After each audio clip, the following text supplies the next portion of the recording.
You are watching the Wheel Talk podcast.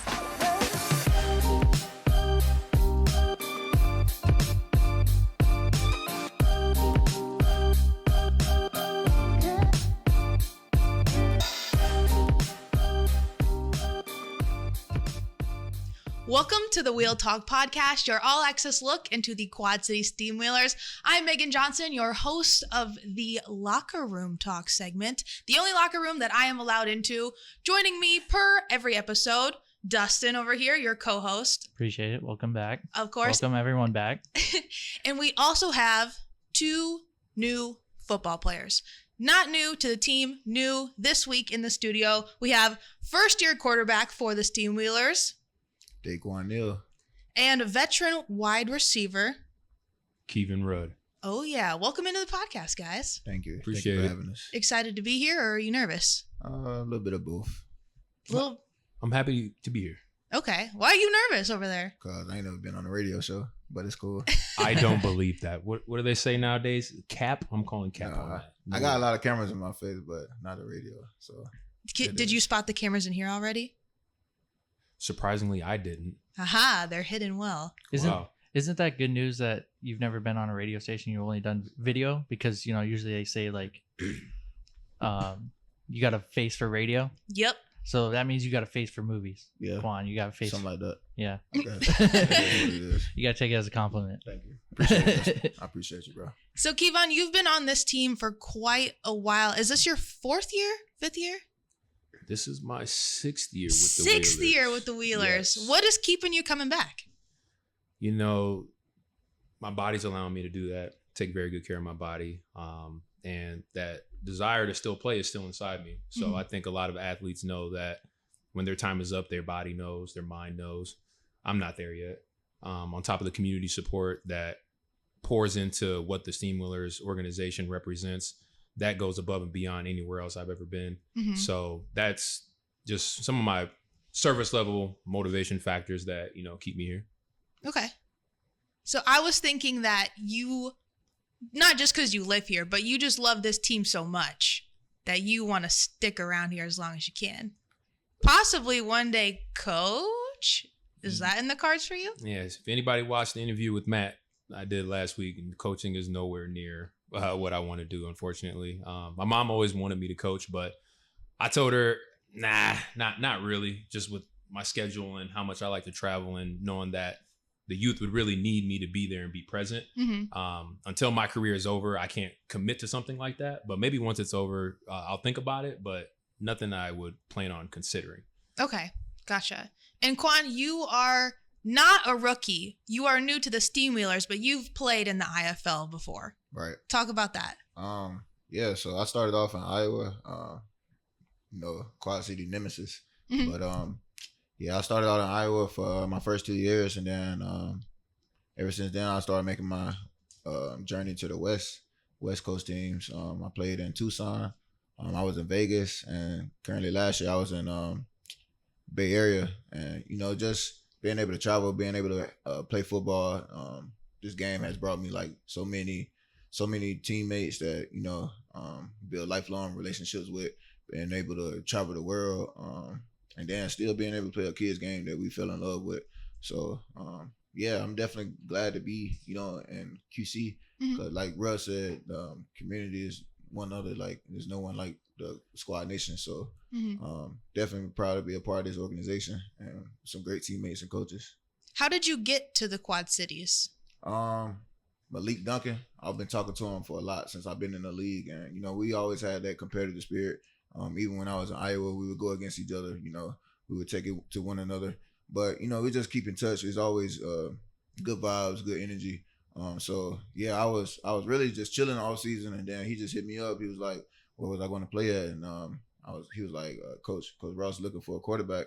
And I definitely seen Coach Ross' system, how well his quarterbacks have done in the past. Mm-hmm. And as far as the offense-wise, I knew it would be fun. So said, why not come back to the East, play with some friends I already done played with, and, try to make a run with it in QC. Okay. Off to a good start. Yeah. Yeah. You guys just had a week-long break, right? Did you guys go anywhere? You stick around here? Well, I went back home to Raleigh Okay. with my family. So got some chill time away from football, catch up. But yeah, that's about it. Did you go to the beach? Do you live near? I stayed near the beach, but I didn't go to the beach. I actually brought the beach to my backyard. So I bought a pool for the babies. Oh, so nice. We was in a little backyard pool, just chilling. But yeah. Oh, that's sweet. Are you talking like a kiddie pool, or you bought one that you can swim in? The kiddie pool. Okay. Kiddie pool, yeah. He bought an in-ground pool in 1 week, and they had it set up. That's how we doing that. That's what's up. Keyvan, what did you do on your break? I actually stayed here. Typically on the bye weeks, I traveled to Tampa to train with one of my trainers, Lamarck Brown. Shout out to Lamarck. This week I didn't get a chance to. My work schedule got a little bit too busy, but just still managed to stay in shape, stay locked in. Not think of it as a vacation, but just know we got something special brewing here. So my immediate focus switched once the bye week was over. But it felt good to just kind of relax, take a week off of football, and just enjoy everything that keeps me connected and grounded outside of football. And then, that switch flips come this morning. Okay. And Dustin, you had an interesting question for these two being some longtime vets in the IFL. You wanted to know something. Well, I was just curious, like how, obviously, Keyvan, during the COVID, you went off, played for a couple of teams. Juan, you've traveled around and had experience with other teams. I just want to see if you have any stories from like those, like going around to different teams or experience new things that you might not have experienced. Just sticking around in Iowa or sticking around in Quad, and kind of. I wonder if you wanted to share some of those. Juan keep looking at me, so I guess I'm gonna have to go first. I've got a lot of stories. Yeah, it was interesting when COVID happened. We won. We went up to Cedar Rapids, beat their head in, and then after that, it was, hey guys, something weird's going on. We may suspend the rest of the week. Then it turned into the games got suspended for the weekend. Then it turned in temporarily suspended. Then it turned in they're suspending the season. So it all happened really fast, and I obviously knew I still wanted to play. So long story short, I ended up going to Frisco. I signed with Frisco. Me and Q was supposed to go out there. Q unfortunately didn't make it. He was focusing on his family at the time. Or did he end up in Tucson that year? He ended up in Tucson. So Q ended up in Tucson that year. He didn't make it out to Frisco. So me and Vern went out there. Had an all right camp. Knew that towards the end when it was time to make those final cuts. And I went in to go when they were making cuts. I got called in. They bring your playbooks. They have the line of coaches at the table, like they're judges on a panel. Right. And I'll never forget the head coach told me, I'm probably going to regret this one day, but you don't fit our system, so we're going to have to let you go. And I know you're going to cause me hell when I have to play against you. And I'll never forget that. So I was glad he was upfront and honest with me. Right. I ended up going to NAS after that. Me and Vern got released. I ended up going to NAS. Yeah, I remember you playing at NAS. We were 0-4. Played y'all at Bismarck. Yeah. We lost, but I still gave y'all probably 8 for 150 and 2 tuds. I just remember Destiny, Corey, like they all knew you, Dunk knew you, and they're like, he's gonna like try to do some like Dunk's like he ain't jumping over me. He ain't he ain't gonna try to jump over me.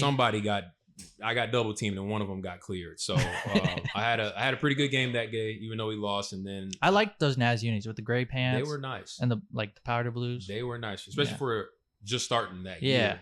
Everything was nice. Ended up leaving there 5 games into the season, got released. Coach said, I didn't fit the system and they wanted to go with a younger group or whatever it was. So I ended up going to Spokane with Billy.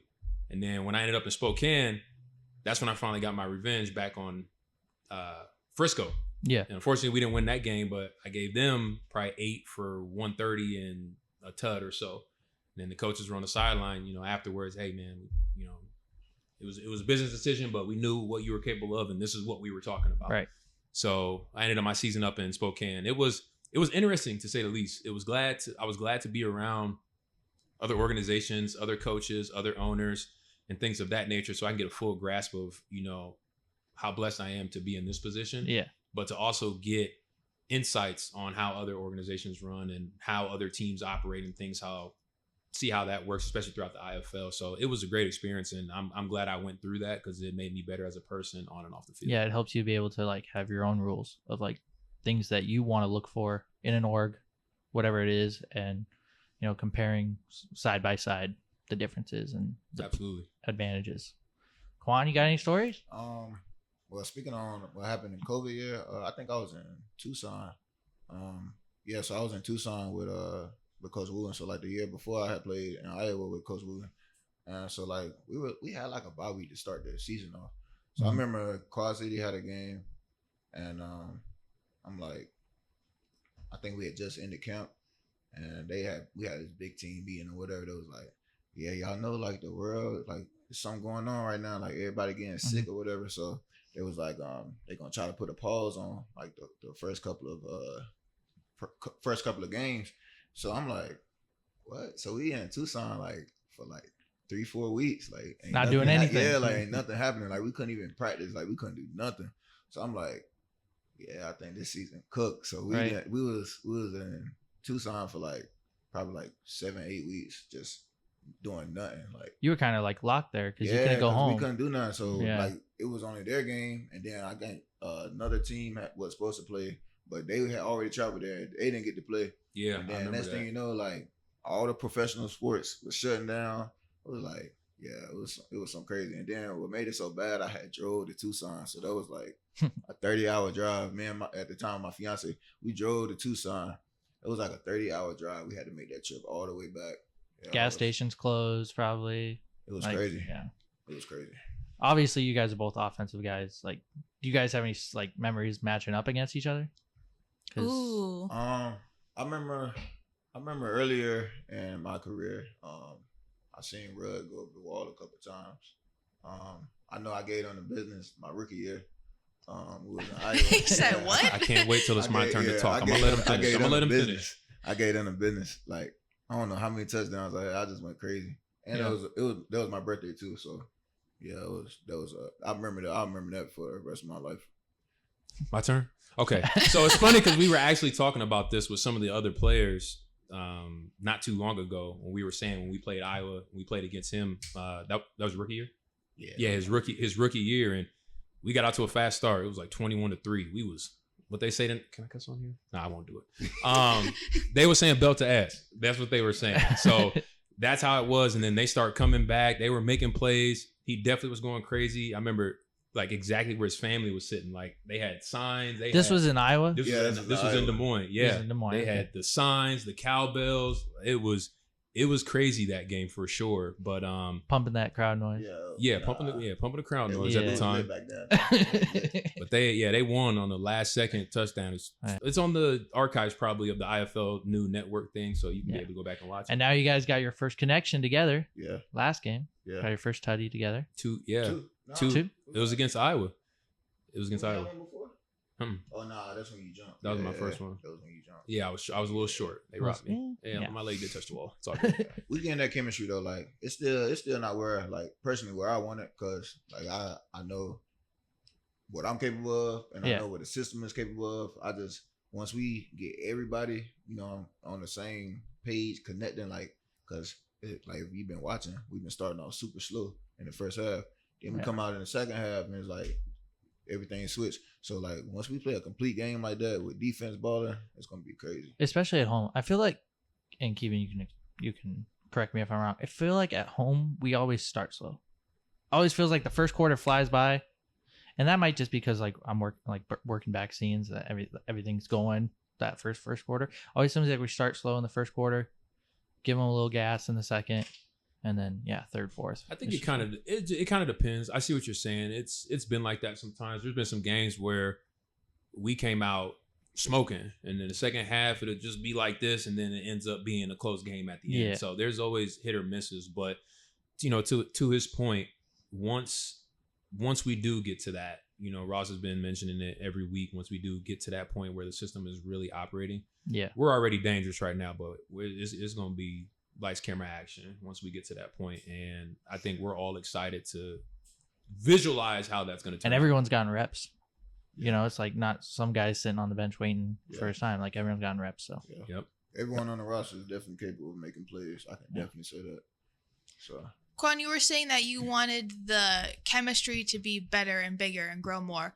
Who is someone on the team that you think you have the best chemistry with so far?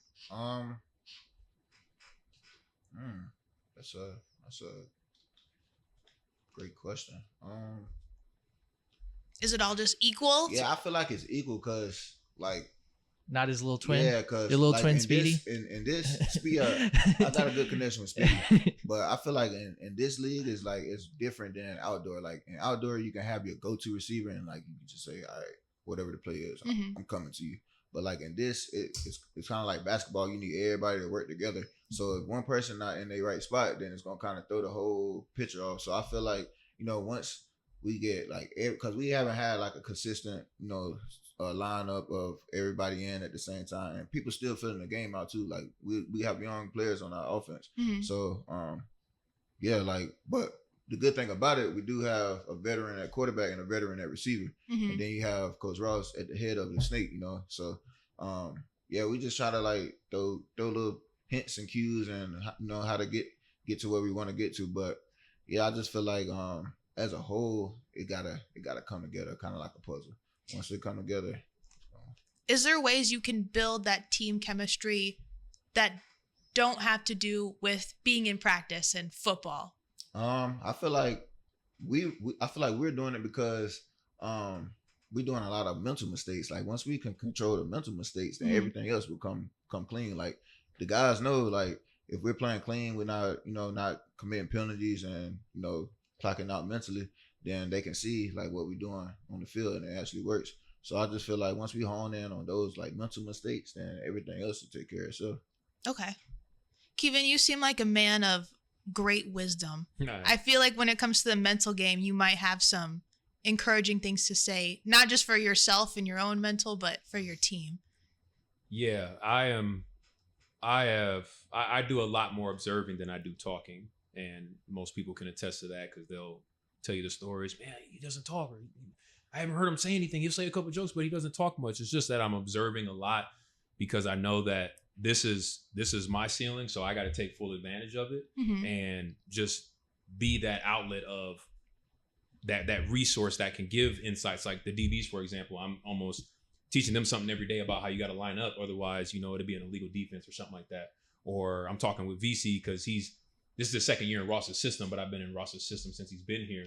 So I'm telling them, okay, look, at first he's gonna want you to do this, but then later down the line, it may turn into something else. But just giving those keys out to the players or anybody else in the organization is just ultimately essential because it's going to help all of us grow at the end of the day.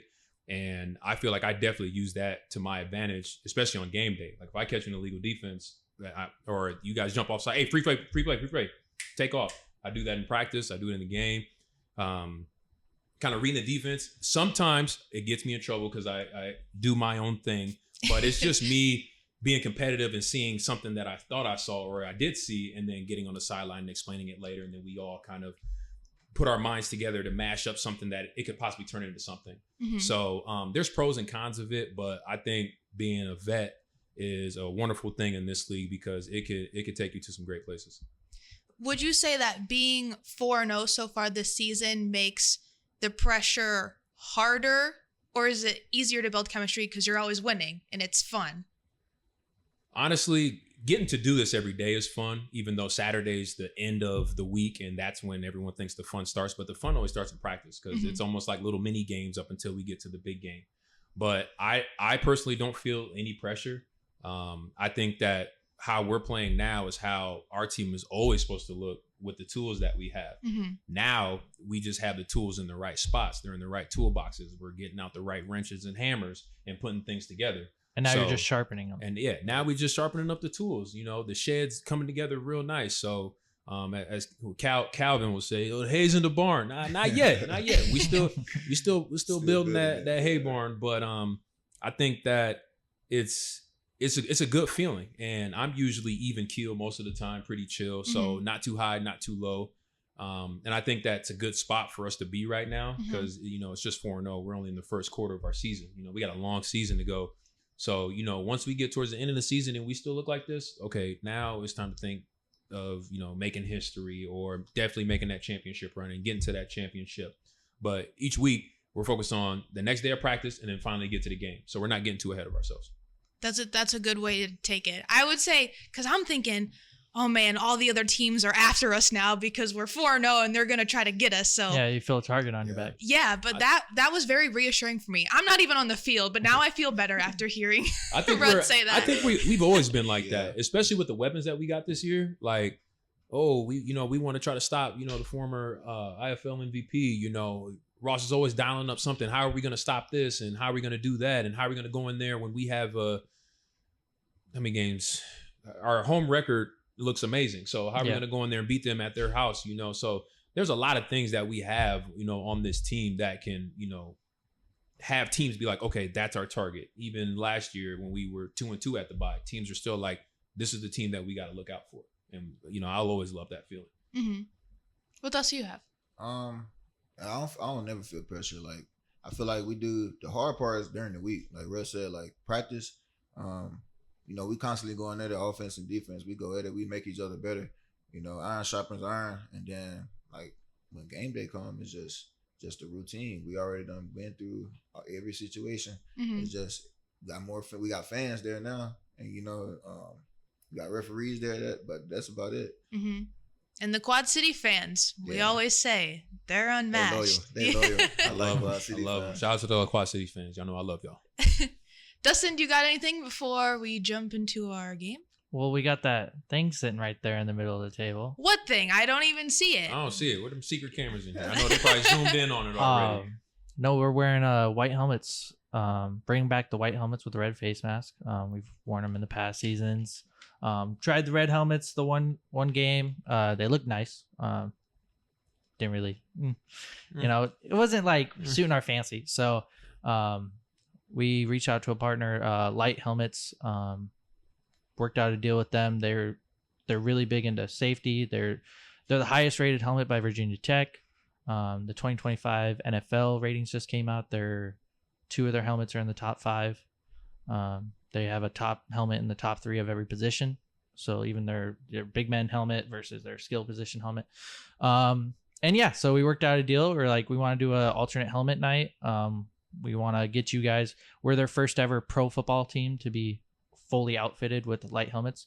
They've usually only outfitted youth football teams, but then Tyrod Taylor, he wears them. A couple other NFL guys. So that's what we'll be rocking with. Brought the cursive wheelers to the side, kind of a nod to the, not only like, we're not super uptight. Like we go by the Steam Wheelers is our technical name, but the fans love to call us the Wheelers. Everyone loves to call us the Wheelers. So Wheeler Nation, giving a nod to the Wheeler Nation and all that. So what are your guys' thoughts? Go ahead and pick it up. Show the camera. It ain't my helmet. It's Quan's helmet. That's Quan's helmet. Yeah, that's Quan's helmet. Wait till y'all see mine. Yeah. I mean, coming from a flex, it's super light. Very light. Yeah, so I can't wait to see what we wearing.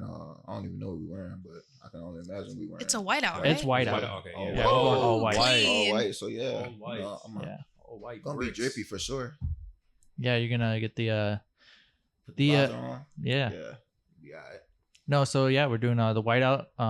So the kids coloring contest we had, that's getting printed out for the white t-shirts. Yeah, on the white t-shirts. So it looks like someone drew on each t-shirt, like drew the coloring contest. That's tough. And so that'll be like the special for the night is that t-shirt, and then also we're handing out 500 kids gold fan jerseys. Obviously we could have done white out, but we were like, gold's close enough. Like, at least it's not like mixing red or navy into that. So the gold ones look cool. So we trying to run that crowd back again that we just had. Yeah, trying to run that crowd back. Shout out more than that. Shout out Crawford Company for those gold jerseys and the sponsor of Kids Night. So you said that the kid that won the coloring contest, this is their coloring. Yeah, so on the shirt. On the white t-shirt that Classical Graphics will be selling, that's the coloring contest sheet that won. So imagine being that kid. Yeah. You're like, they made a t-shirt after me. Or this kid has there to were be some at the cool coin ones. toss. There were some people like some some of the girls, they had like flowers on the helmets. I was like, it's actually tight. Like if the budget was that high, some Scooby-Doo type flowers or like the Patrick from SpongeBob shorts. And I was like, because the color combos are all sick. Like that was a cool thing to see with the coloring contest is all the color combos. That you're like, ooh, that'd be fire. But like, we're stuck to the red, blue, and gold. Yeah. We mix in a couple colors here and there, but yeah. I love the shirts. They look really nice. Yeah. Really cute. It did good in our vote. We all voted too. So. Oh, you did? Yeah, we did. Majority vote. Oh, ruled. sweet. Yeah, majority rule. Was there almost a tie? Nah, no. Oh, it was okay. Unfortunately not. It was obvious. The obvious winner was declared. Well, let's send it over to Ron and Kasey inside the headset. They're going to talk about what is coming up for this Saturday. Thanks, Megan, and a great episode going on so far here as a part of Wheel Talk. Keyvan Rudd, Daquan Neal, guests with Megan in studio at the Planet 93.9 studio over in the Quad Cities. And we are here with another episode of Inside the Headset. The great PA man himself, Mr. Kasey Keller, the voice of Vibrant Arena at the Mark and ex-USD Field. And then little old me, I'm Ron Luce, your color commentator for the Quad Cities Steamwheelers. Kasey, the hats weren't intentional, but we're on the same page today. Matching hats. Oh, always, yeah. Great minds think alike, right? Great minds do think alike. That is very true. And we received these at the last home game. And that's, I think, a great place for us to start. A huge win over the Iowa Barnstormers, back-to-back weeks, a home and home with the Barnstormers. Obviously, we talked a little bit about the game on the road, our last show. Now we get to talk a little bit about the game at home. No Daquan Johnson. At the end of the day, he was nursing some bumps and bruises, so he didn't suit up. But it became the Deon McShane game. 4 touchdowns. As I said on air, 2 by air, 2 by ground. Paul Revere would have been proud. What a game for Deon McShane. I almost really a coming out party of sorts for him in really his first meaningful IFL action of the season. I mean, Kasey, not only Deon McShane game, the ground attack was incredible for the Wheelers and an incredible crowd on hand, which you, I know, are always a big fan of because that bleeds into your role as well as a PA. 6,175 people in attendance. For those that are keeping track, 2 home games so far for the Quad City Steamwheelers, 2 attendance titles for the IFL in those weeks.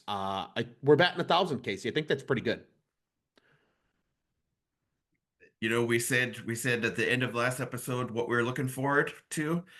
I wanted 4. We got 4. Deon McShane, he got 4. I mean, and now we've got 2 attendance titles. Bring it on. Let's go. We need at least 4 of those then, right? We got to keep the rules of 4 going throughout the course of this one. But Kasey, again, an incredible game at home. Obviously, Deon McShane kind of really, I don't want to say stealing the show, but maybe a little bit of stealing the show, having himself an incredible game in this one. But very reminiscent score of the week prior. It was 52-38 on the road in Iowa, the win for the Wheelers. Coming home then a 53-35 game. So again, very reminiscent, but it almost felt like this game was a little further out of reach than the prior week where Iowa kept storming back. Maybe pun fully intended there, and keeping themselves in the game in their own building. But it really did feel like that the Quad City faithful, Vibrant Arena at the Mark was bumping, and it kind of sucked the life out of the Barnstormers in this one that, you know, even though they got some garbage time scores to make it a closer game, it really never felt that close. Yeah, no, this game definitely felt more out of reach for them than vice versa at Iowa. Wheeler Nation showed up, made it loud. And I was excited. I was rocking. Didn't quite lose the voice, so still got to get that by end of season. But it's coming. I feel it. I thought we were going to get it week 1. I really did. I felt really good about it. There was a couple cracks and a couple of high pitched screeches. I was like, oh, it's going. It's already gone. But you were able to rebound. And surely there will be a game that keeps us all on our toes. But Kasey, speaking of being on our toes, I think that's the biggest takeaway I personally had from the win over Iowa. Obviously, there's a lot of stats and numbers that we want to get into too, and we'll talk a little bit about that here in just a second. But last season, every home game was a banger. Coming down to the wire, it was either a kick or a late score. They were almost all were 1-possession games outside of the Tulsa games. The only one I can think of that was really out of reach in any capacity. in either direction. This was the first convincing win that Vibrant Arena has seen in quite some time, really dating all the way back to the 2023 season. I mean, from your chair over on the PA, what did that feel like? Because it's been a while since we've had that kind of feeling of a convincing win, multiple possessions at home at Vibrant Arena at the Mark, and I think the fans appreciated it too on Dollar Beer Night. Oh, they absolutely did. I mean, this definitely was one of the more convincing wins. And like you said, Vibrant Arena, Dollar Beer Night, they were enjoying it. I had a perfect view across the arena for the beer pyramid that they were going on. So everybody was having a great time. Yeah, you don't need cup snakes when everybody gets cans and you can just build pyramids instead. It was a rocking night on all levels, whether it was on the field, off the field. It was a great evening. Again, the attendance mark, a huge part of that as well. Anytime that you have to open more seats that are available for fans to buy tickets and have more options, it's going to be a good night at Vibrant Arena at the Mark, and that's exactly what it was on Saturday. As we mentioned, a bunch of really good performances. Daquan Neal, who's a guest again on this week's Wheel Talk, just 65, yards on 5 completions, but 2 of those were touchdowns. But that's all they needed to do, Casey, because the ground attack was humming, the defense was humming, and even in a game of high-paced action like indoor football has historically been, anytime you can dominate on the ground, it's going to make your life astronomically easier. I mean, from a total yardage standpoint, this game was really even. 185 for the Wheelers, 179 for the Barnstormers, but it was 197 passing yards and negative rushing yards for the Barnstormers, who are constantly having to try to come back in the game, where 79 passing yards was all was needed from the Quad City Steamwheelers. Obviously, Demery Croft got some action later in the game as well, so that contributed to that total in addition. And then, of course, 106 yards on the ground, and that made a huge difference in this one. Control the clock, control the pace of play, and the Wheelers did that. And again, another convincing victory at home. We haven't necessarily, I don't think, seen all the bells and whistles of the offense, Casey, but what was your biggest takeaway from the win against Iowa? Was there any one thing that really stood out to you that you said, wow, that's going to be really important to kind of put in the back of our brain as we continue on with the season? I think the main thing that really kind of hit me with this last game was our defense really started to hum. Keyshawn Moore got back there. I was able to say Keyshawn's name over the PA, which I've been itching for, so that was exciting. And I just think our defense just is finally starting to churn really nice now. So Indeed. We got to talk to Coach Brooks a little bit earlier this season on Inside the Headset, and he talked about how excited he was with his group, and we're really starting to see it, as you said, right? I mean, it felt like on Saturday night, the front 3 was unstoppable. I think Bubba rushed. I don't even think Bubba rushed at all from the backer I linebacking don't think position. so. It was all the front 3, a combination of those 4 guys: Kadir Shepard, David Cagle, Keyshawn Moore, as you noted already. And in addition, Brian Lee Jr. got involved in the action. He had a sack as well. So when you can get after a quarterback with your front 3, it makes your life on defense so much easier. And they were able to be those takeaway monsters that they were a week prior in Iowa as well. Unfortunately for David Collazo and company, a lot of interceptions thrown this season, but almost all of them have come against the Quad City Steamwheelers and that ferocious defense thus far. But Casey, speaking of that, right? We have an awesome interview coming up at the end of this show here with Coach Nigel Stephens. He's in charge of the running backs, the wide receivers, and special teams. And we asked him a little bit about the bye week and what that bye week means. And it was a bye week for us as well. But we get to come back to Vibrant Arena coming out of the bye week this coming week. This Saturday is Kids Night at Vibrant Arena at the Mark.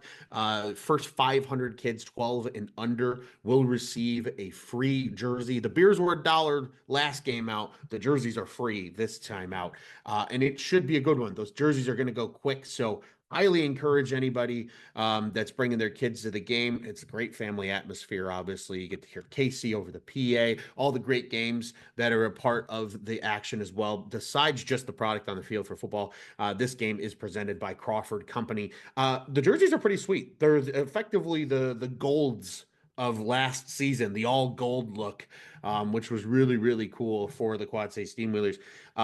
Casey, I don't know about you, but I'm pretty excited for Saturday's game for a multitude of reasons. But obviously, on the promotional end, it's pretty exciting as well.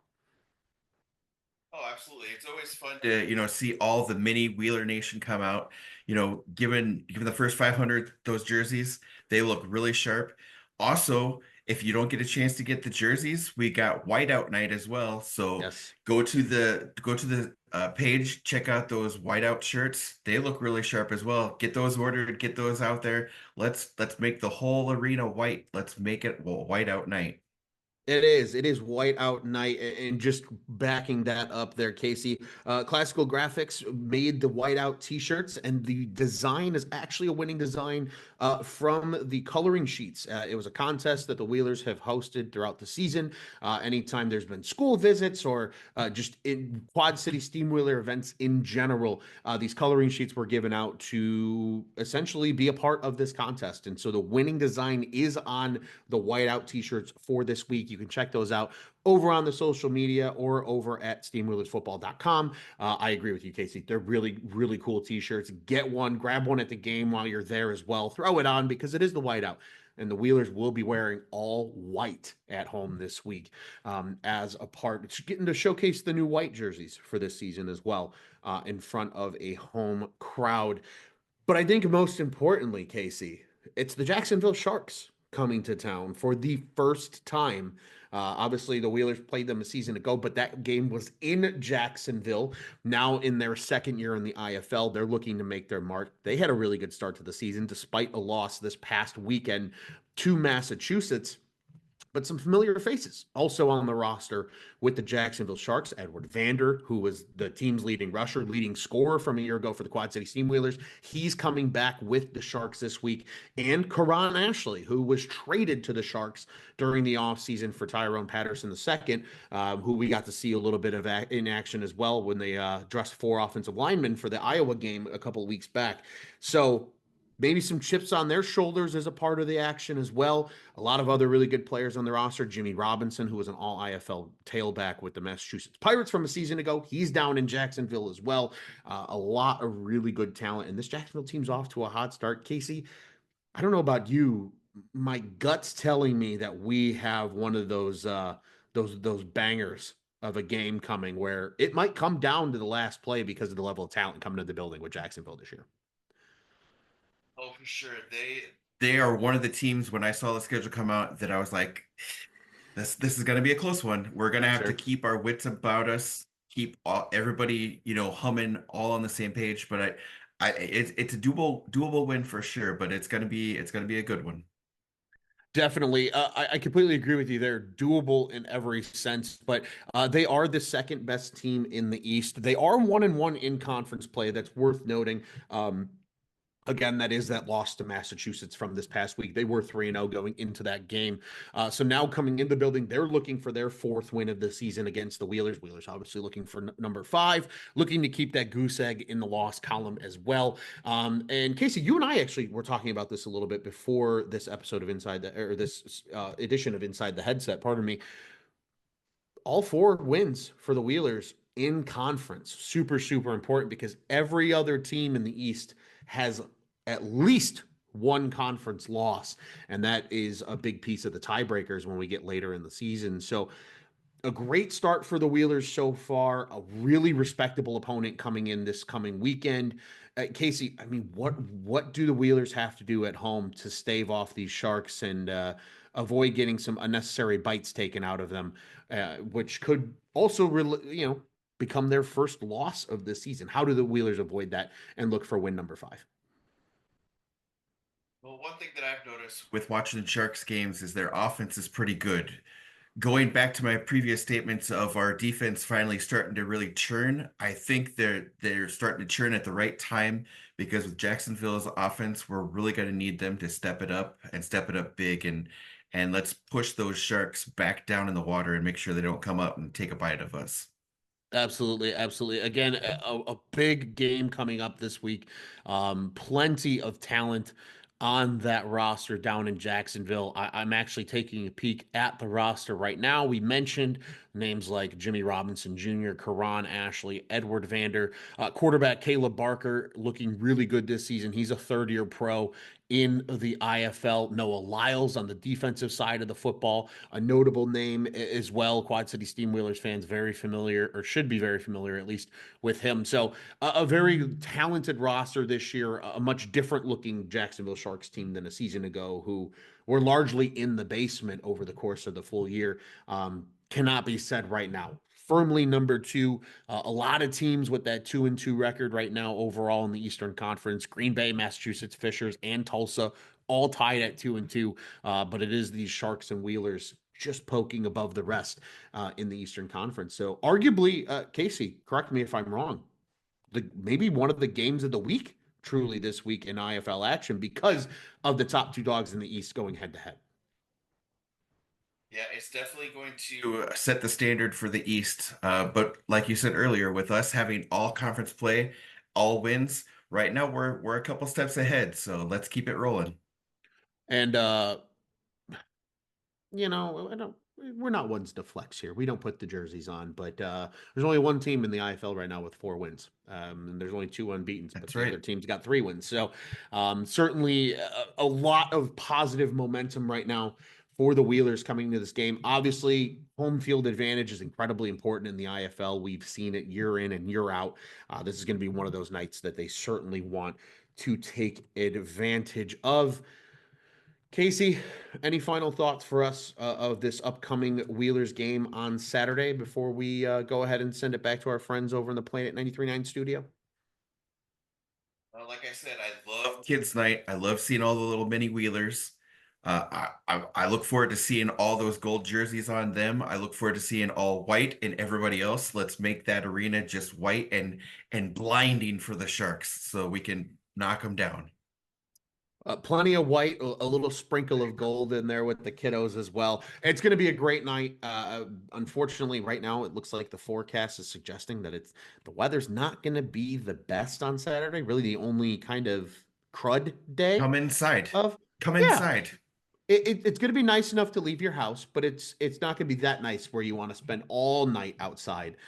You should come join us as a part of the game action if you're in the Quad Cities. It should be a great game. As we noted, a lot of familiar faces coming back with the Sharks. And most importantly, Quad Cities Steamwheelers looking to remain unbeaten. And another important home game where we've seen so far the crowd has made a big difference in the 2 home games thus far. We're hoping to make it that number 3. Before we sign off and send it back over to our friends over at the 93.9 studio, we are going to get to our interview with Coach Stephens, so we'll send you to that right now. And now joining us on Inside the Headset is Coach Nigel Stephens. For everybody at home, Coach is in charge of the wide receivers and running backs as well as special teams. Coach, for starters, thank you for joining us here today. And you've had a bye week now to kind of refresh, regroup. How is everything feeling now with IFL Week 6 on the horizon? It feels good. I think we all needed that week to rejuvenate what we needed to do. Some guys got to go home, get connected back with their family and stuff. So I think, the bye week was just perfect at the perfect time for us. Yeah, perfect time, especially after an incredible start to the season. Obviously, a 4-0 start, the best start in the Wheelers' history as a part of the IFL. And a lot of that so far has been attributed to the play of guys in your position groups, especially on the offensive side of the football. I think starting especially with running back, right? I mean, Edward Vander was such a huge part of the team in 2024. Now here in 2025, it's Jared Ware, who's been fantastic. And then we got to finally see a bit of Gino Appleberry in terms of actually taking some handoffs and being a part of the offense in that win over Iowa. What's it been like working with those two in that running back room and having some new faces in Quad City colors this season? Oh, it's been really good. Like I said, the past week, Coach Ross said, he's like, I want to suit up 2 running backs. He's like, see if I have a 2-headed monster in the backfield. And like I said, it worked out perfectly. Ware was starting out of the game, and he did receive an injury during the game, and so Gino stepped up, and he shown he was ready, and so it worked out really good. Just having fresh guys in there that's believing into the system, whether they were a player before in a different team and a rookie, it shows that they really believe in Coach Ross's system. Definitely. And while we're still on the running backs too, in your eyes, what kind of separates Gino from Jared? Because obviously we've seen Jared be very involved in the passing game, being able to take screens or just a simple dump off and get yards after the catch.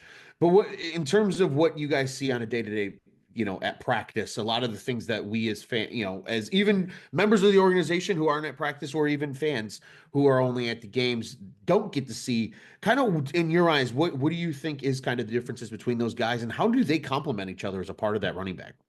Well, I would say the difference is where is more of your versatile running back. Where I say we do use him at receiver, but we are having Gino do the same thing. We're trying to spread his wings out a little bit more to understand in the indoor. You just won't be able to just play just running back. We're going to have you out there a little bit in different ranges. So, I mean, they complement themselves different, because I would say Ware is more of a versatile, elusive running back. Gino's really like, he finds a hole, he's very patient, and he quickly just, boom, and he goes. He gets so excited.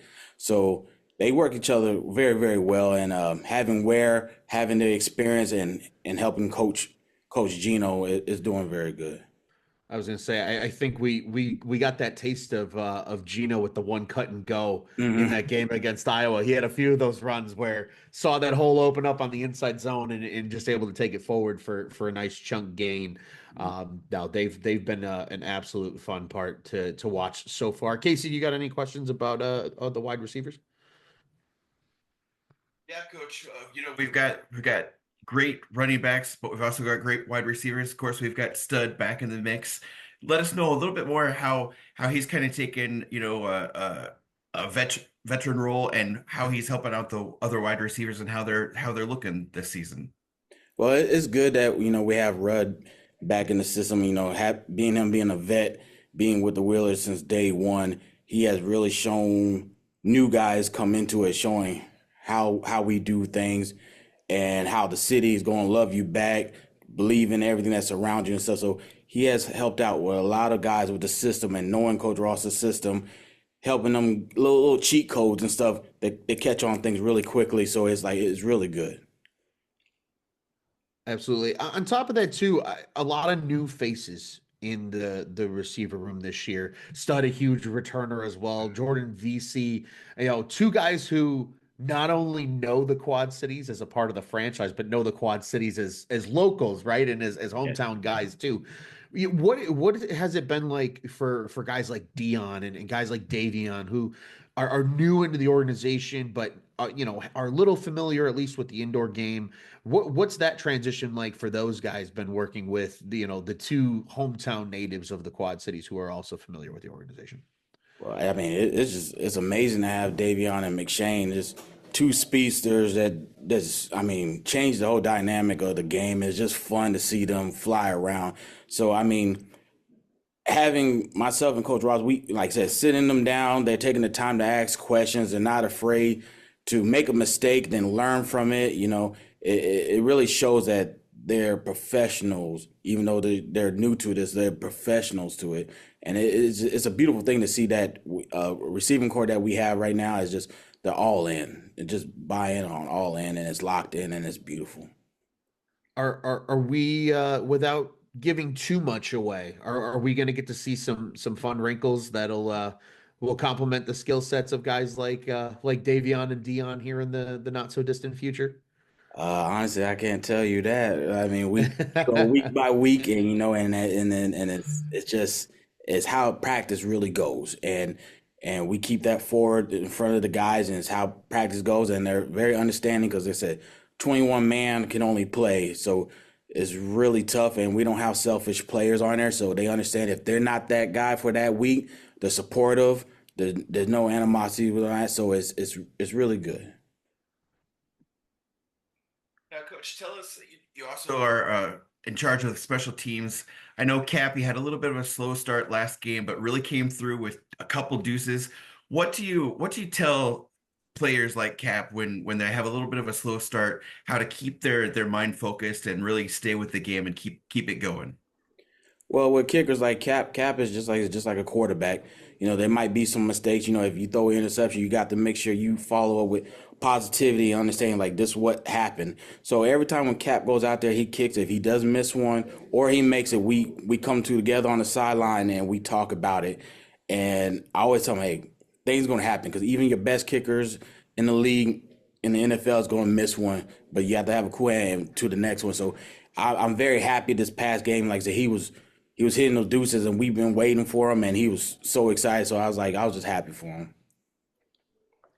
I was gonna say an incredible game for him in the deuce game. And is that something that Cap was actively working on with you in practice, just to feel more comfortable in terms of kick placement on the kickoffs, ensuring better opportunities for deuces? And kind of in the same breath, is that the strategy typically? Or are you guys always looking to try and get 2 points? Or how often does that strategy switch up on a game-to-game basis for on a kickoff, whether it's keeping it in play and trying to force a return versus, trying to take a shot at the 2 points and give yourself a chance to add on the board?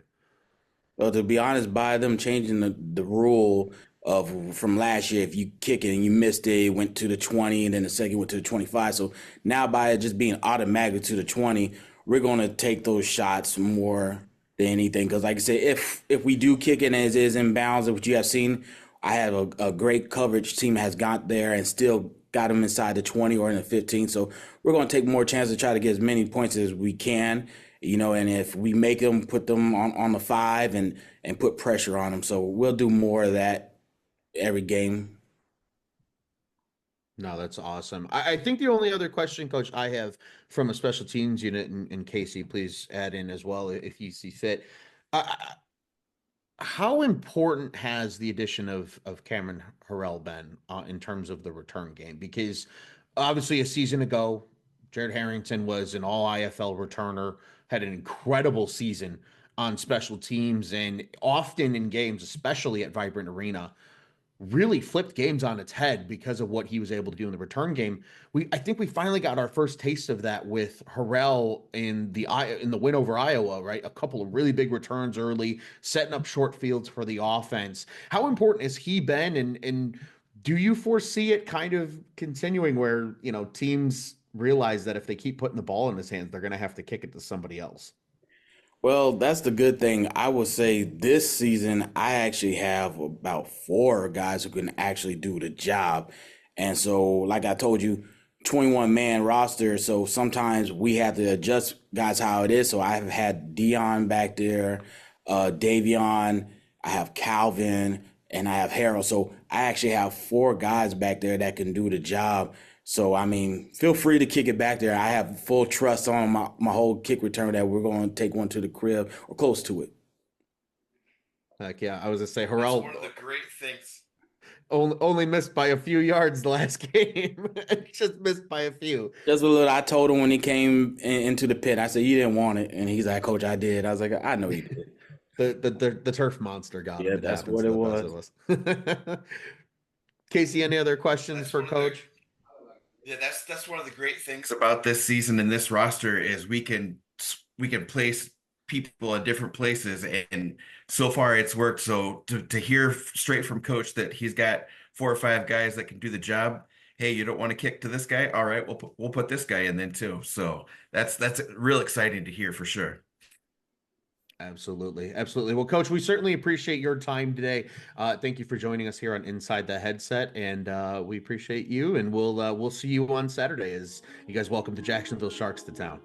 Thank you for having me. Yeah. What an awesome interview with Coach Stephens. We hope everybody enjoyed the insight into a little bit of special teams and, of course, the skill positions on the offensive side of the football from the great Kasey Keller and myself, Ron Luce. This is another edition of Inside the Headset. We're going to send it back over to our friends over in the Planet 93.9 studio. Megan, back to you. Thank you, Ron and Kasey, for getting us ready for this Saturday's matchup. We are back here in the Planet 93.9 studio with Wheel Talk, Locker Room Talk. I want to get into this game now, but before we get into the game, I want to tell you guys how this game came about. So, being football players, Quan especially as a quarterback, you guys are calling these plays. Super long words. To other people, it makes absolutely no sense. You're like, Blue 42, Rhino Blitz, setback, XY, and everyone else listening, people who don't play football are like, what are they saying? But you guys know exactly what you're talking about, right? Can you explain these calls to people who don't play football? So, I would say it's like building a house. So first you start with the foundation, right? And then you go to the floor, then you build the walls, then you build the roof. So basically, when we start our play calls off, usually we start with the shift first, which is give the defense a different formation, and then we'll shift to another formation, our actual formation. Then it'll start with the offensive line protection, either it's a run or a pass, and then it'll go into the actual formation, the motion, and then the play call. Mm-hmm. So yeah, it's pretty much a lot, but we're so familiar with it, we kind of like mix it up and throw different things in it. So we run a different amount of variations of the same thing. It's just once you learn the formations and motions, and then it kind of gets simple after that.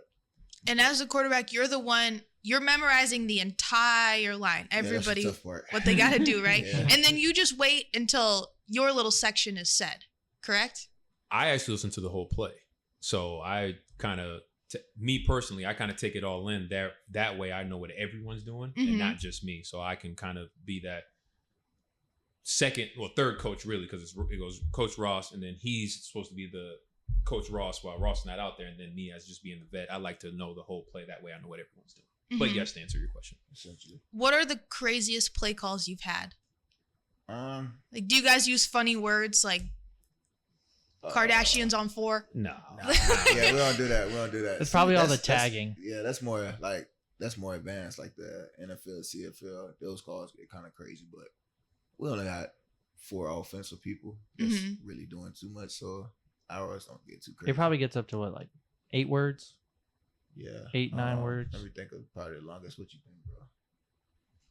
I don't know if you count. Am I counting like the whole sentence or like? Can you give us one, or is that like? Oh, easy. We're gonna go Quasi or Slinky. Let's go. Yeah, Slinky. Let's go. Slinky to split left. Tango. Oh. Posse Y wheel 8. Y wheel. Nope. Posse. Should we go posse? Let's go posse. And if we're tangoing over from split, we're not in Kiki. So okay. Yep. H wheel. X go. See now, Quan, spit it back. He don't confuse me. All right, Slinky to what you said? Slinky to split left. Split left. We got Tango. We got Posse. Y wheel. H wheel. H drag X go. H drag X go. We've never called that, but like it would work if I drew it up. See now, in my mind, That's you the guys coach. you guys say that, and then the play I'm thinking is, okay, they're inviting the Slinky dog from Toy Story. Then they're gonna drop and do the splits, and Then then they're get up gonna and start to tango. Yeah. So See, I ain't gonna lie though. Like in our calls, they kind of got like context clues to help people like remember them. So like And tango, that's it how takes we 2 to built it. tango. So when you see 2 people in motion, we be like tango. So they know. All right, it takes 2 of us. We gotta go on motion. If a guy, so say like a guy's across the arena, obviously it's loud and whatnot, and you could tell he's like he forgot on his walk back, you know, like they remember, then on their walk back they're thinking about something else, they forget, and they look back at you. Say it's something like whatever route call. Do you have like a sign that you might like try to get the word across? Because usually defense has signs, right? But like, do you ever try to like So if that happens, I'm too far away to help him out. Yeah, So you can't like yell it. he gotta hopefully he gotta think of. See, like me, I look at the whole picture. So like, all right, if they got this and that, I know I should probably have this route. Yeah. So, but What makes sense? If that's the case, the guys in motion, they better tell them why they on the run. Otherwise, You looking at your guy. Yeah, you better get it from Coach Ross. Yeah. Who's coming up with the words? Ross Like- and Coach Nigel.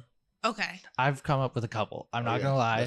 You're the tango guy, aren't you? No, Corey looks at me. He's like, "What's a word that has this many these 2 letters and sounds good off?" And put it together. Yeah. That's 100%. I something think- Ross would say. Prada. I think I came up with that one. Yeah. But I don't know if you guys have We that. don't run that. Yeah. I was a couple years back. Years back. It was a couple years back. He did change it though. Yeah. 2 years ago, he changed a lot of verbiage in the playbook, and I'm just like, why would you do that? Now I don't have to relearn it, but you kind of have to. So sometimes now After the fact, are you like, I get it now, like because it's short? Maybe it shortened it up or cleaned it up. Kind of, but and then sometimes when he says stuff in practice, we'll have a formation. Tricks is X trips. It used to be X trips. X trips, right? Now it's tricks. I would still in my mind yell the play out, okay, X trips, and then just to kind of keep me sharp on how it used to be. But it's all the same thing. He just changed it, so the verbiage is a lot easier. For like the he says something, quarterbacks. you look back at him like, you mean? He's like, well, yeah, and then you're like, okay.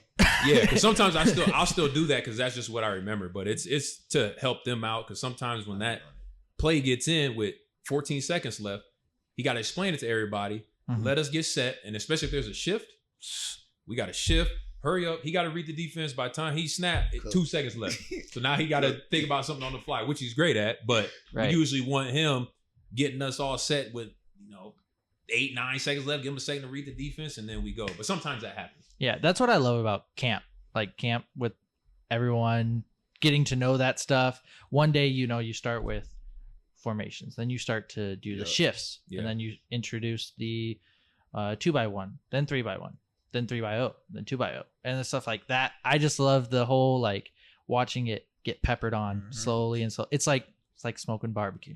You add barbecue, put it back in the smoker, bring it back out, put some barbecue on it, put it back in, and you just keep it going. And I just love it. And then you're like, perfect offense. That's it. When you guys memorize these, are you like sitting in your room quiet reading, or how do you help yourself memorize it? Is it just natural? When Coach Ross changed the verbiage on certain formations, I had to think of ways to remember it because now there's more nicknames. When it was easier, it'd be Y trips. Okay, obviously I know the Y is on and we're in trips. Now there's different lingo to it, so I had to give myself context clues, especially with the shifts and formations. Like even being a vet, I should know all of them, which I do. But at first, especially when you get moved around in different positions, you got to try to remember it on the fly because we got to hurry up. Yeah. So if we go from Slinky to Quasi to all that, all the other ones, I'm just like, all right, I got to think of it real quick in my head before he starts naming off the play. Because then if I forget the shift and formation, what are we doing? Right. Get lined up. I'm avoiding that at all costs. All right, so here's the game I want to play, and I hope your guys' creative minds are flowing today because you're going to need to get thinking hard on this one. I am going to give you an everyday scenario or an example, and you have to come up with a play call to get out of that scenario. It's going to be the best of 3 rounds. So for example, let's say you accidentally said a bad word at church. Come up with a play call to get out of that. So you could say something like, hallelujah formation, hide face in Bible, pastors watching. Fake a sneeze, achoo. Hallelujah on 3. Does that make sense? You practiced this before? I tried to write something down, but I didn't memorize it. This is some That's thinking a on the little fly. tough. Yeah. That's a little Whose tough. pen and paper is this? I'm gonna have to write this down. That's tough. Yeah, do you need some paper over there? Oh yeah, I'm maybe. gonna have to write I'm not going to give you 2 minutes to think of something, though. All right, You let me guys got to try. be quick. Sure. The way you guys get points is for creativity, humor, and delivery. So if you sit there I and do go, that every day.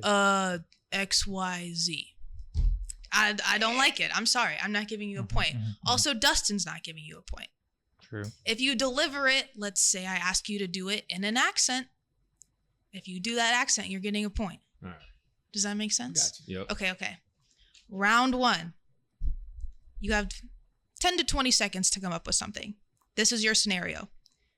You're at Target and your ex walks in and you're wearing Crocs with socks.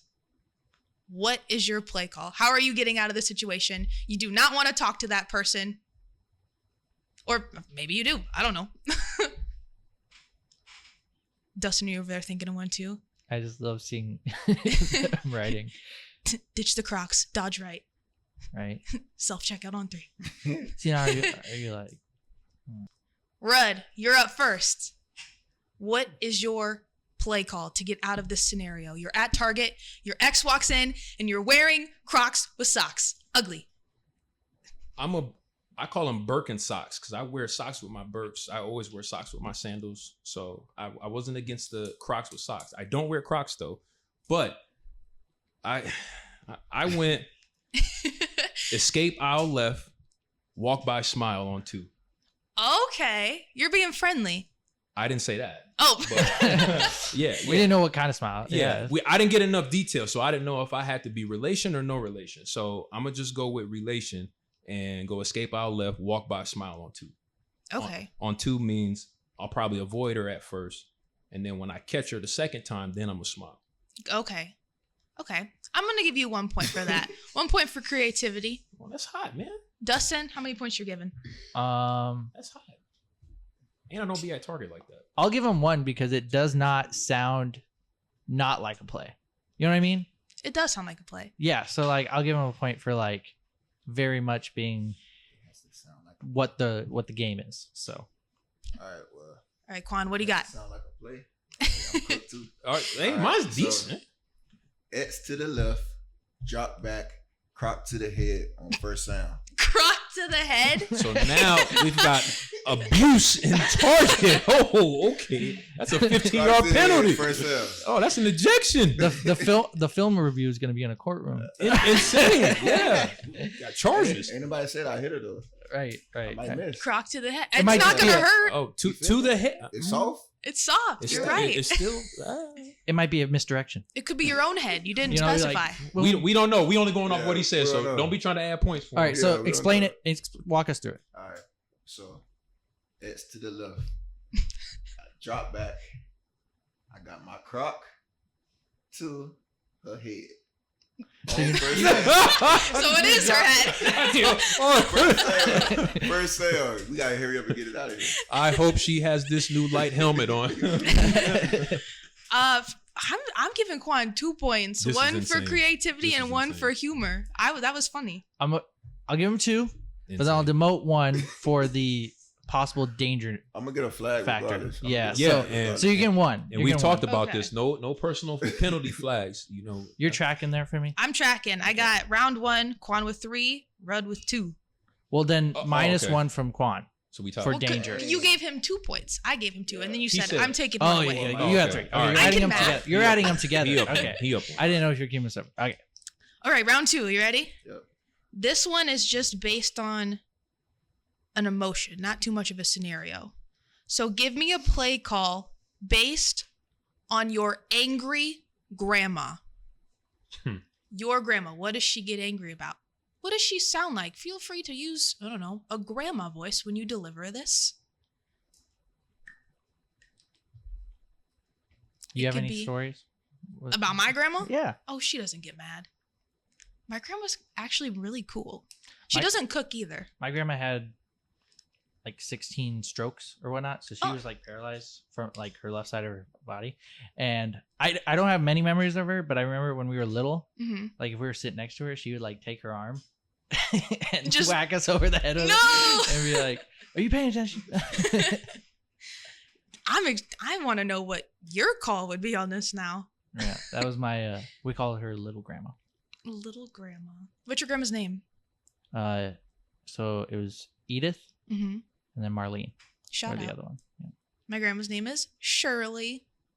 Aw. Oh, are you guys coming up with your plays? This one hard.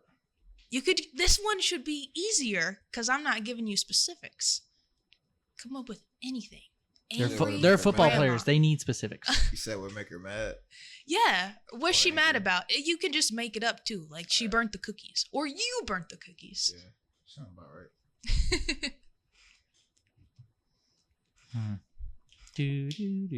When my grandma comes over, you know how you go see your grandma and she's like, "Oh, eat this. Oh, I made you this." And she just stuffs you up with food. My grandma's the complete opposite. She comes in and she goes, "Where's food for me?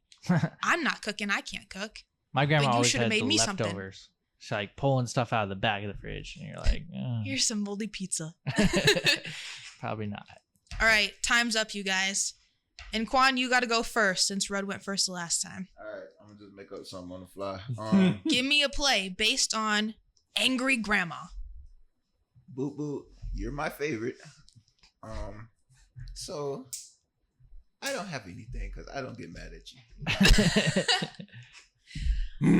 Yeah. I mean, He did the grandma accent. He had the grandma That was hard. accent. That was a tough one. I give 1 point for the delivery, She but don't get mad at me. Like I don't remember a time my grandma got mad at me. well, you Probably failed when I the was assignment little, because little. I said Never angry. ever. Yeah, little. As an like, adult, as nah. Recently, nah. I don't Grandma favorite. like that. Grandma watching? She's watching. Oh, I the game? do. Nah, my grandma passed. Oh, But I do remember a time, my birthday. She a big gambler, right? So she gave me like 20 lottery tickets Ooh. for my birthday. I got some in my pocket. But guess what? Guess how many I won? I won one lottery ticket, but guess what I won? 500. Another lottery ticket, and I lost that one. So I got 20 lottery tickets and then went nothing. I told my Wow. grandma, I said, "Don't you ever spend $1 on a lottery ticket again." You said your birthday was during the season too, right? Yeah. When is it? It is May 11th. I think we play Green Bay Saturday, we're on and the then road. my birthday is Sunday. Okay. I think it's Mother's Day too. I think, Aw. The 10. Are you going to celebrate on your birthday or is it just a chill time for you? yeah, it'd be chill. Okay. I got a wife and my mama, so I'll just be last at the end of the day. Okay, Yes. gotcha. Well, I gave you 1 point for your delivery. Dustin, how many points are you given? I do 1 point for delivery because 1 of the point for accent. delivery. At least he tried. Rudd, what you got? Angry Grandma. I ain't gonna do it. I'm not gonna do the voice, but I got sit gam right, no teeth yell, whooping tail rocking chair on silent count because she can't hear. Oh, okay. Bars. Creative. That honestly, that did sound like a song a little bit. Yeah. Bars. It's kind of smooth. All right, now spit it like you're You're a quarterback Okay. or an angry grandma. Nah. I'm Coach Ross. What do you guys like? Russ, shut up. I'm not calling that. All right, here we go. We gonna go sit. Where the ball at? Where the ball in the right hash? Okay. Hey, put the ball in the right. All right. We're gonna go sit gam right. No teeth yell. Whooping tail rocking chair. Let's go on silent. And then Quan's halfway back to the huddle, and then Corey just got to remind him. Yeah. I'd be like, huh? But sometimes we'll hear the first 3 things he says, and we know the rest, and we'll kind of walk off, and that's when we're doing this because we can like read his mouth and know, Mm-hmm. and then that'd be the time we like go on 2 and like one of us jumps or something like that. See, that's a testament to how well you guys know the playbook. Yeah, Off like After a while. yeah. Yeah. After a while, it comes Familiar with it. second nature. I want to know why you can do an impression of Coach Ross, but not an angry grandma. Because y'all don't understand. I know him better than he thinks. I have him down to a T. Ask Nigel. Nigel will tell you. I'm a great impersonator when it comes to Ross. Okay. Dustin, how many points? I'm gonna give 2, 1 for the play call as a whole because it sounded good, and then 2 because I love the Corey Ross impression because I also be given some Corey Ross impressions. And then two- mind you, with 2 him doing points. that, we got the play in with like 8 seconds left. So now we got to call timeout. I'm also going to give you 2 because I liked the creativity and the humor. But I was really hoping for the angry grandma, but that's fine. I don't remember my grandma ever yelling at me like that. Like I was real chill. It was Yeah, Grandma always love you. right. but Grandma's when he was in always- trouble, You're the oof. favorite. I was the first grandchild, so So you are the favorite for sure. Oh yeah. Immediate love. All right, at the end of round 2, we are tied. Rudd with 6. Quan with 6. Dun dun dun. Round 3, who's going to break the tie? Let's find out. This is another scenario. This one, you both have to respond at the same time. It's going to be a speed round. So Okay. just right into the microphone? Yeah, just spit it out. Don't even try to write it down. Just start going, okay? Who can get it faster? Your scenario is, during the game, a bee flew into your helmet. Go. Busy bee scramble. Honeycomb trip. Allergy Allegra on Buzz. I don't know. Isn't Allegra the little thing you stab yourself with for An EpiPen? EpiPen. Allegra's Allegra's allergy. allergy. but I still yeah. I knew it was one of the two. It's I a get pollen. You- pollen. I That get was pollen. still a good one. I get that. Come on, nothing? I was trying to hear his. I had to go first because if he I was trying to hear I his. forgot it. I was trying to hear his. Well, that's going to bring an end to the game. Rudd, congrats. You won the game. But I still want to hear Quan come up with a bee flew in your helmet. Buzz Lightyear. What's the Toy Story characters? Buzz Lightyear. Andy. Shift right. Pizza Planet. Escape. That was pretty good. Toy Story 03. Nice. All right. Well, thank you for playing. That was fun. Yeah. You guys got creative on that. I was That's kind of hard. Luckily, That's they don't hard, have to man. worry about Ain't gonna lie bees. to you. Right? Yeah. No Luckily, you bees on guys this don't have to field. worry about bees on our field. Hey, we never know when they open up that door. That stuff. We've had birds. Have we had birds or bats? I haven't seen them. Wasn't there was a bat in some IFL team? I wouldn't doubt a bet. Oh, Yeah. you know what? That would not be good. Never mind. I know San Antonio had it like in the I wouldn't NBA doubt game, it. but I think an That IFL sounds like team something had a Duke bat. City would have had happen. I'm not even gonna hold you. That sounds like. All right. I want to jump ships now and ask you guys, because I noticed something you guys have in common. You're both fathers. And I think that's just wonderful. So I wanted to get to know about you as a father and raising kids as a football player.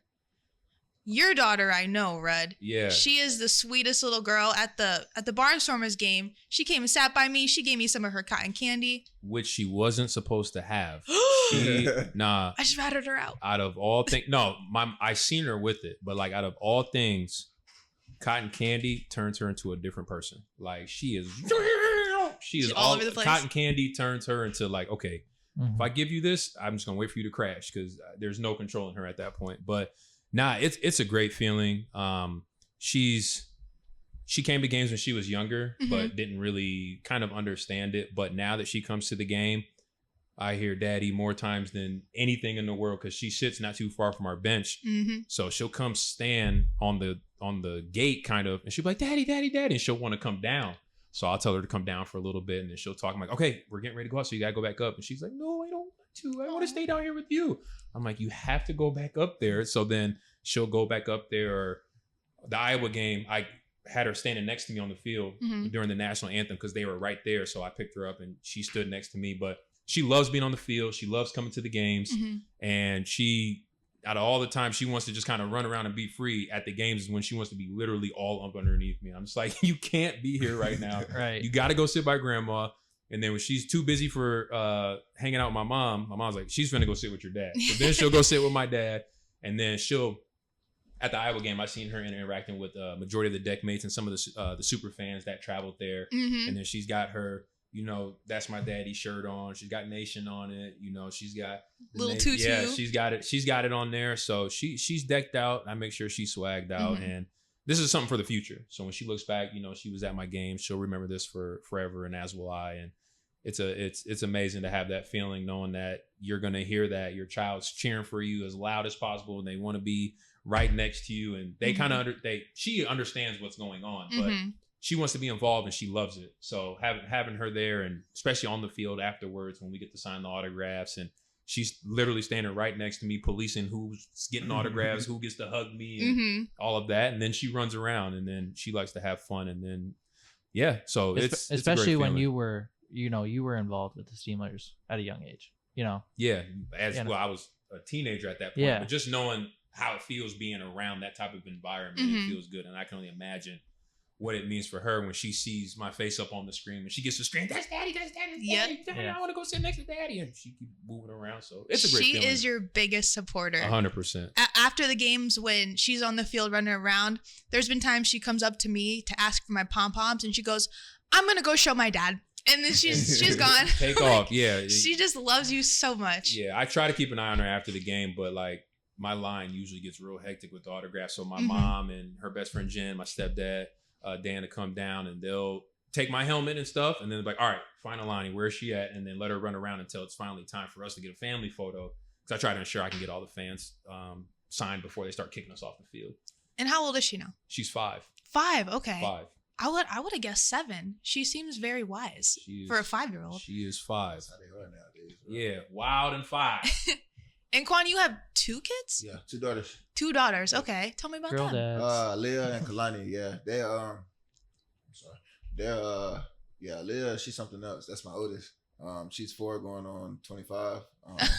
Like she's super smart, but yeah, just like Red was saying, like, it's a blessing to be able to play football, but at the end of the day, be able to have your kids there to support you at the same time. Mhm. Like I know for me, like when I was growing up, I wasn't able to like attend stuff like this. So I told my wife, like, hey, whenever they can, make sure they can all come to a game, because when they look back on it, like I'm trying to do this for a better opportunity for them. And then at the same time, just let them know, like, at the end of the day, I know it sounds cliche, but you can do anything that you want to do. Like, so yeah, when they're at the games, wifey, she made sure, hey, they got their shirts. All of them got their shirts. My whole big support group come out, and they're on 100 all the time. They on go, but yeah, like we on FaceTime. Daddy, is your football game today? I'm like, no, Aw. baby, we gotta wait 5 more days for practice. Like, and then Kalani, she right behind her bigger sister, so they 2 peas in a pod. Okay. And your family lives in Raleigh, right? Yep. Have they been to a Steam Wheelers game? Not yet. Not yet. They will. They've been to the 2019 game. Why? They Well, was that there. was- yeah, I that won't was on my- forget. that I was think on my wife. Yeah, his wife. You couldn't Yeah. miss the sign, the jersey. She had the They Neil was jersey. there. Them 2 jerseys. You were 2, right? You were still 2? Yeah. wife Them, and my mom. you couldn't miss it. It was literally. I remember exactly what they were saying. I'm like, there's the support group right there, and that's How- good to see too. Even as an How has opponent. having kids changed football? I'm more patient than I was. Like having like somebody depend on you is kind of a different. It puts life into like a different reality. Like actually, you have to actually live your life for somebody else to Yeah. provide for somebody that can't do it. So just knowing that is like make you appreciate a lot more things. Does it help you be a leader in Yeah, the locker room definitely. and kind of know, like, you have your family backing you, now you realizing everyone else has Right. their helps, families? It helps you with like in every way. Like even though like I'm older now, I kind of like look at the younger guys like little brothers that I didn't have. Yeah. Because at the same time, like I'm mentoring and tutoring my babies, but like even when we're brothers in the locker room, it's kind of like the same type of thing. Yeah. Like I want you to be successful. Like we're all in this together type thing. So Like yeah, you- just definitely having babies make you be more appreciative of a lot more stuff. What about you, Red? I think it puts time into perspective for me Mhm. because having a full-time job, this is borderline another full-time job, which is kind of way that it's structured. Even though he got on me about calling him Ross. Coach Ross makes a way for us to ensure that we're taking care of our families, but we're still devoting our time to this because this is what Yes. we signed up for.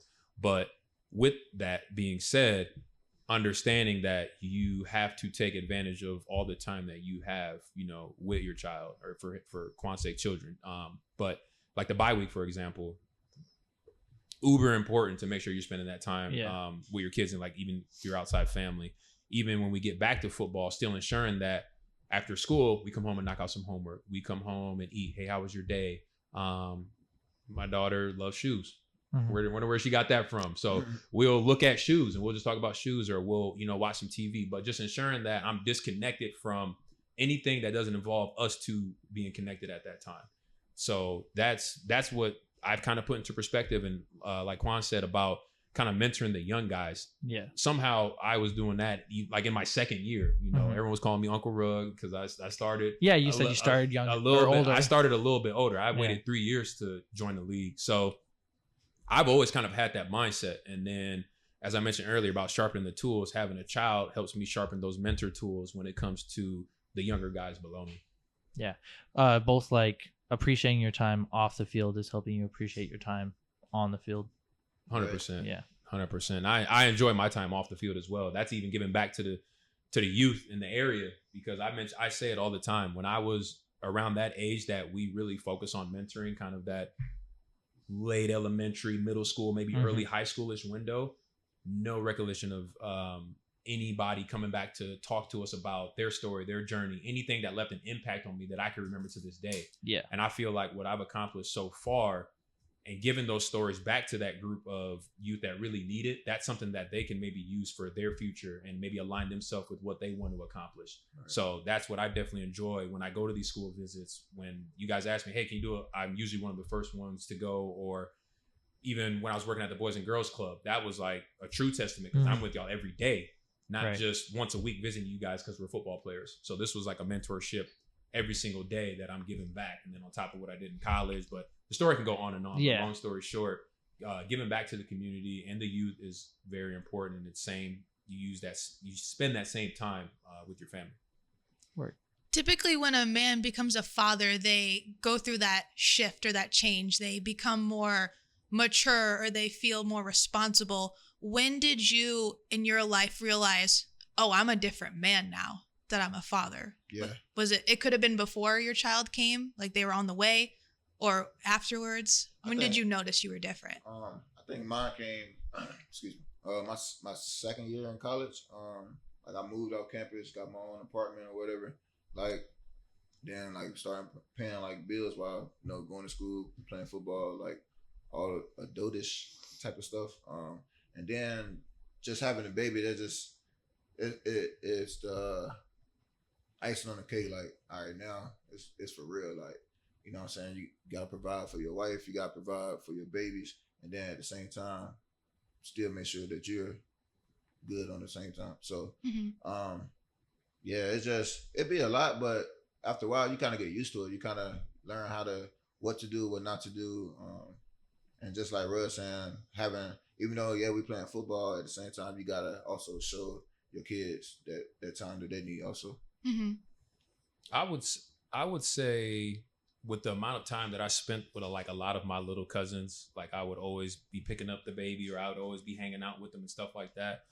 Fatherhood really didn't hit me like that at first. It was almost as if like, this is I've been in this position before, kind of, even though it's my child now. So it's obviously different, but being there for, toddler, baby, infant from that stage, and then working, her way up. But I would say more recently, now that she's aware of more, she understands more, she's learning more. So as she's beginning to do that, that's when it's starting to hit me, where it's like, okay, there's certain things that you have to change. There's certain ways that you have to communicate. There's certain things that you can no longer do, especially being a full-time dad with her here. So you just really got to be aware of things that you say, things that you do, and things that you're teaching, things that I'm teaching her, because she remembers, and those Being feelings mindful. are developing, that conscious is developing. So all of that is developing, where it's just like, okay, I'm starting to develop you for who you're going to become during those early years and those teen years, and then working its way up. I don't dare want to think that far ahead, Right. But you're fun. preparing that foundation, like Juan said. You're preparing that. That's where we're at right now. That foundation of who I want her to become in the future is laying all that right now. That's what it's funny, because we talked about, the possibility of you coaching, and I'm seeing correlations to how a coach would, have, younger athletes or players, and they want to have them become what they want them to become. Right. And, so much is in your hands. Not everything is, they're not going to become exactly what you want to be. You kind of have to work with them. Like, oh, I see you like this, and this works for you, and we're going to change it so it works better for you, but I still want to kind of run it my way. There's correlations between fatherhood and being a coach. And so, like, I see it with Corey. Like, you know, you're bringing all these guys in from different places with training camp and, you know, teaching them little things here and there. Like the correlations are always there between fatherhood and football. So I'm just like smiling over here because I think it's pretty cool how he's talking about fatherhood. Mm-hmm. And he said there's no chance of coaching, but the way he talks about fatherhood, I could see there being some sort of coaching in there. Yeah, you must have been hanging out with my mom or sending her messages because she won't live it down about that coaching thing. But it's like, you know, we coach every day. Well, even if you're like because college teams have like life coaches, Yeah. coaches that are football oriented, but they're more talking about, hey, how do you be a football player? How do you be an athlete? Yep.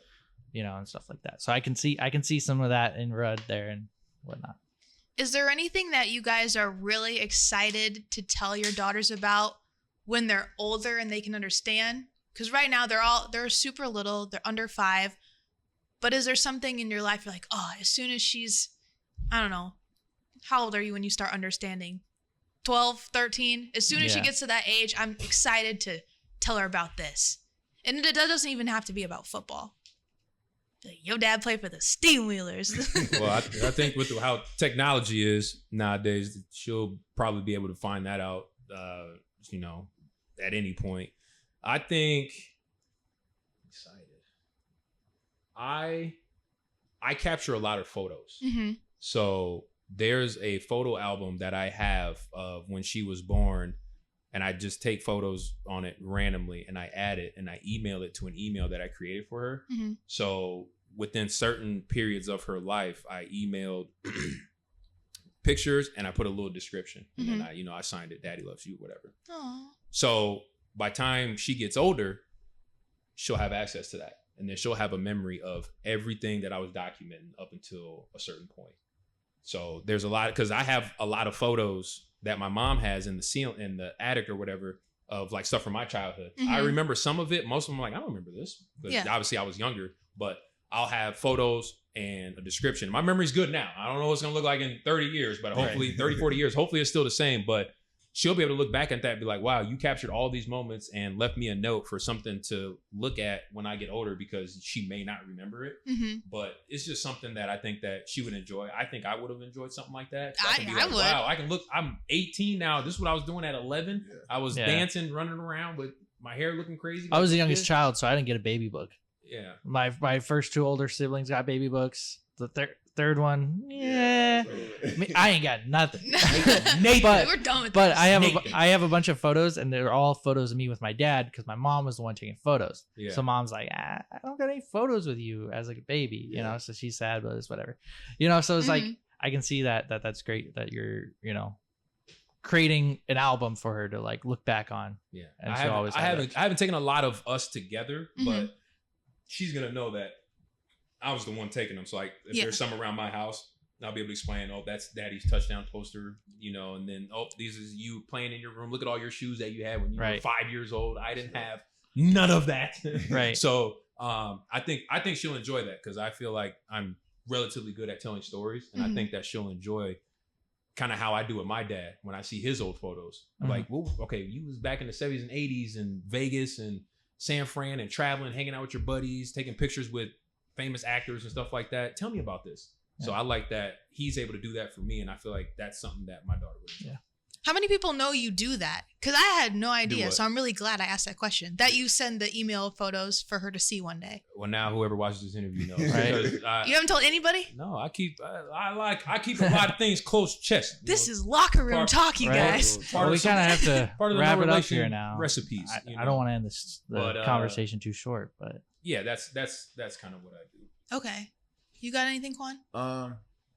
Kind of hitting on Rudd. Like I ain't too extensive with the email, but just like saving all her childhood memories. Like, so my wife is a photographer, so she got so many pictures. But excuse me, just like when she's on the road and come visit me, excuse me, when she come visit me, like, yeah, like when she was a baby, like I remember 6 months old, she was on a plane coming to a game.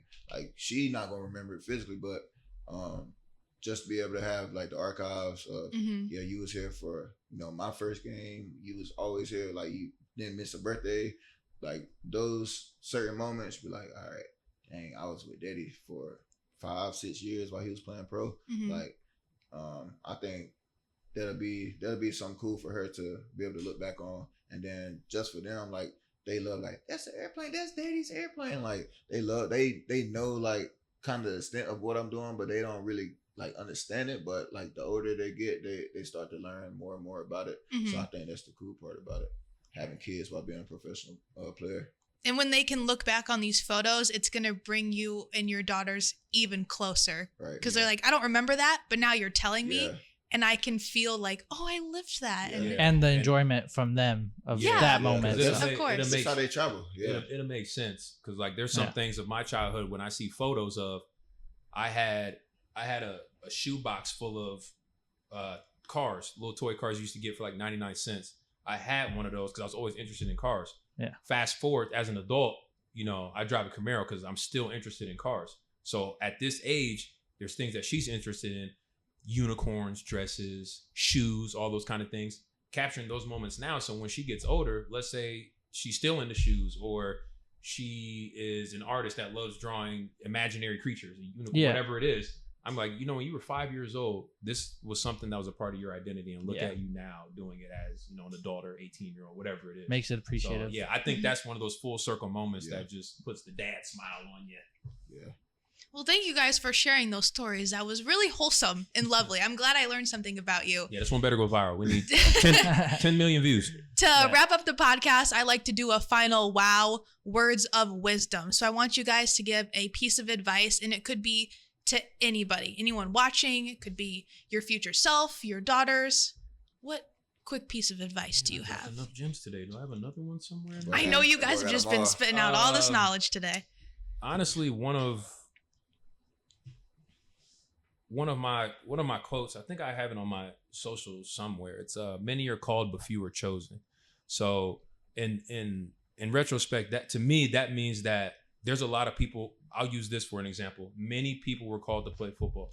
Many people got to high school, college. After that, maybe they weren't chosen to go professional. Maybe that wasn't their line, but they were able to do something else. But if you are chosen, put in the work. Like, you got to apply yourself. The thing that I talk to about my story and how I got to where I was at and throughout my journey was there's areas where I did apply myself, and then there was areas where I didn't apply myself. So apply yourself. Long story short, apply yourself and put your best foot forward, and make sure, especially for athletes, you have a backup plan. You have a step 2. I had step 2 before I had step 1, and that was just my career off the field. Mhm. I wanted to make sure that was straight before I went to go chase football, because there's some guys that are chasing football, never had a career, don't know how to make a resume, all those kind of things that are important once you become a man Mhm. and you're out in the real world. You got to have those. You got to have those Mhm. tools. So make sure Yep. you're getting that set up first, because that's where you're going to end up 9 times out of 10 anyways. And then just apply yourself when you are in that position, and just be thankful. One of the things that as you get older, you start to realize there's a lot of stuff to be thankful for, even the smallest things that you weren't really paying attention to. Maybe when you were 21, 22, 23, you'll start to realize that as you get older. But realizing that at an early stage will help you appreciate more later in life. Quad. I think a big thing I live by mind over matter. Like, not like a lot of people know like how I grew up or where I come from, but just like circumstances like stacked against you, but like don't let like what you come from or what you done been through like Affect what you think about like and how so you think. it's like you just gotta have like a strong mind. Like I feel like if you wanna like really genuinely wanna do something, and you put the work and time into it, kind of like what Rudd say, like if you chosen to do something, actually go ahead and do it. Like, and really like when people ask about like how I done did what I done did, I just work. Having a like, strong yeah, mind. just work. Like, can't nobody tell me like I can't do something, because I know I can. Like, Yeah. you might have been given more. It might be a person with more opportunity than you, but at the same time, if you put the work in, whatever you put into this world, you're gonna get in return. Exactly. So that's something I live for. And like even like my close friends, like, hey man, y'all keep chasing y'all dreams. Whatever y'all want to do, bro, y'all can do it. Like that's what I be living by, though. That's what's up. Quan, Rudd, thank you guys so much for coming in. Dustin, quick recap. What do we got going on this Saturday? This Saturday, Kids Night presented by Crawford Company, 7:05 kickoff at Vibrant Arena at the Mark. First 500 kids through the door get a free kids jersey courtesy of Crawford Company. Oh, yeah. We'll be wearing we'll do an all white out versus Jacksonville Sharks. We'll be wearing the white helmets presented by Light, our alternate helmet provider. And we're going to be welcoming back a couple of our former players to the wheelhouse and get a good little matchup against what they're probably Big game. third or fourth now in the conference. Conference though. Yeah, They'll be conference. second. They'll be second. Conference. Okay. They'll be second. League. They'll probably drop. First number 1 versus 2 in the conference. Can't Big beat game. that. Yeah. $15 to get in. So Let's go. We'll see you there. Well, Wheeler Nation, whether you are a longtime fan or you are new to the Quad City family, this is the place where you can come and connect with your team, the Quad City Steamwheelers. Thank you so much for watching Wheel Talk here in the Planet 93.9 studio. We will see you next time for episode 5. Bye.